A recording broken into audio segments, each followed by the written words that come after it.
വിധം നന്ദി അർപ്പിക്കുന്നു. ഈശോയ്ക്ക് എന്നും എപ്പോഴും മഹത്വം ഉണ്ടായിരിക്കട്ടെ. എൻ്റെ പേര് ഡെന്നി റോസ് അഗസ്റ്റിൻ. ഞാൻ പാലാ പൂവത്തോട് ഇടവകയിൽ നിന്ന് വരുന്നു. ഞാനൊരു BSc നേഴ്സാണ്. ഞാൻ ആദ്യമായി തീർത്ഥാടന ഉടമ്പടി എടുക്കുന്നത് 2024 ഒക്ടോബർ 3-ാം തീയതിയാണ്. ഞാൻ ഉടമ്പടി ഉണ്ടായ കാരണം 3.5 വർഷമായിട്ട് എനിക്കുണ്ടായ ജോലി തടസ്സവും അതുമൂലമുണ്ടായ മാനസികമായ ബുദ്ധിമുട്ടുകളുമാണ്.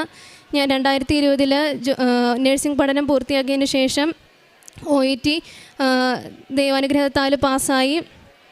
എനിക്ക് അയർലൻഡ് സ്കോറാണ് കിട്ടിയത്. എനിക്ക് UK പോകാനായിരുന്നു ആഗ്രഹം. എൻ്റെ ചേച്ചിയും UK ഉണ്ടായിരുന്നത്. പക്ഷേ എനിക്ക് അയർലൻഡ് സ്കോർ കിട്ടി.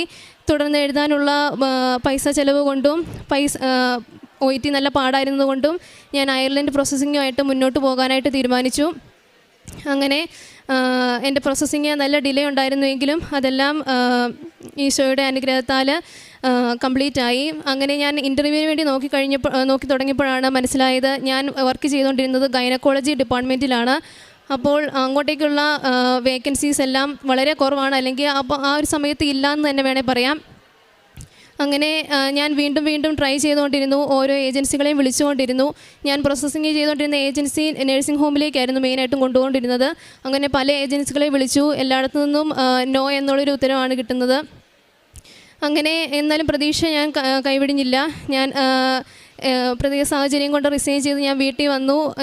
എനിക്കൊരു വിശ്വാസം ഉണ്ടായിരുന്നു അയർലൻഡിൽ പോകാൻ പറ്റുമെന്ന്. പക്ഷേ കുറേയൊക്കെ അന്വേഷിച്ചിട്ട് നോക്കിയിട്ടൊന്നും ഒരു പോസിറ്റീവായിട്ടുള്ള റിപ്ലൈയും ഇല്ല.